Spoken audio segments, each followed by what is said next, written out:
Welcome to బీజీఎన్ Telugu updates. తనపై జరిగిన దాడి ఘటనపై తొలిసారి స్పందించారు సీఎం వైఎస్ జగన్. అర్జునుడిపై ఒక బాణం వేసినంత మాత్రాన కురుక్షేత్రంలో కౌరవులు నెగ్గినట్లు కాదని స్పష్టం చేశారు. మేమంతా సిద్ధం బస్సు యాత్రలో నాగవరపాడు వద్ద ఏర్పాటు చేసిన బహిరంగ సభలో మాట్లాడారు జగన్. కురుక్షేత్ర సమరంలో కురుక్షేత్ర యుద్ధాన్ని కౌరవులు గెలిచినట్టు కాదు, ఒక బాణం వేసినంత మాత్రాన, జగన్ మీద ఒక రాయి విసిరినంత మాత్రాన, జగన్ మీద ఒక రాయి విసిరినంత మాత్రాన జరగబోయే ఎన్నికల కురుక్షేత్రంలో ఆ దుష్ట చతుష్టయం ఓటమిని, ఆ పెత్తందారుల ఓటమిని, మన పేదల ప్రభుత్వం గెలుపును ఎవ్వరూ ఆపలేరు. ఇలాంటి దాడుల వల్ల నా సంకల్పం చెక్కు చెదరదు. పైగా ఈ స్థాయికి వీరు దిగజారారు అనంటే దాని అర్థం ఏమిటి? ఈ స్థాయికి వారు దిగజారారు అనంటే దాని అర్థం ఏమిటి?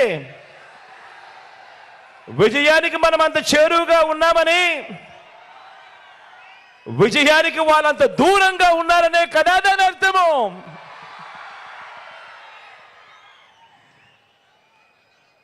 అందుకే చెప్తా ఉన్నా, ఈ తాటాకి చెప్పులకు మీ బిడ్డ అదరడు, మీ బిడ్డ బెదరడు. మీకు సేవ చేయాలన్న నా సంకల్పం మరింత పెరుగుతుందే తప్ప ఏ కొంచెం కూడా వెనుకడుగు వేసే ప్రసక్తే లేదు. నా నుదుటి మీద వారు చేసిన గాయం, నా నుదుటి మీద వారు చేసిన గాయం దేవుడి దయతో అది ఇక్కడ తగల్లేదు, అది ఇక్కడ తగల్లేదు. అంటే దాని అర్థం దేవుడు మీ బిడ్డ విషయంలో ఇంకా పెద్ద స్క్రిప్టే రాశాడు అని చెప్పి దాని అర్థం.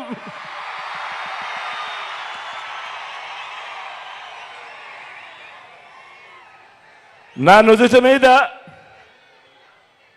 వారు చేసిన గాయం బహుశా 10 రోజుల్లో తగ్గిపోతుందేమో, కానీ పేదల ప్రయోజనాలకు చంద్రబాబు చేసిన గాయాలు, ఆయన పాలనలో ఆయన చేసిన గాయాలు, ఆ రైతులకైతేనేమి, ఆ అక్క చెల్లెమ్మలకైతేనేమి, ఆ నిరుద్యోగులకైతేనేమి, ఆ సామాజిక వర్గాలకైతేనేమి, ఆ చంద్రబాబు మోసాలతో అతలాకుతలమైన ఆ పేదల బ్రతుకులు, చంద్రబాబు చేసిన మోసాలను, చంద్రబాబు చేసిన గాయాలను ఆ పేదలు ఎన్నడూ కూడా మర్చిపోయే ప్రసక్తే ఉండదు అని సందర్భంగా చెప్తా ఉన్నారు. బీజీఎన్ తెలుగు అప్డేట్స్.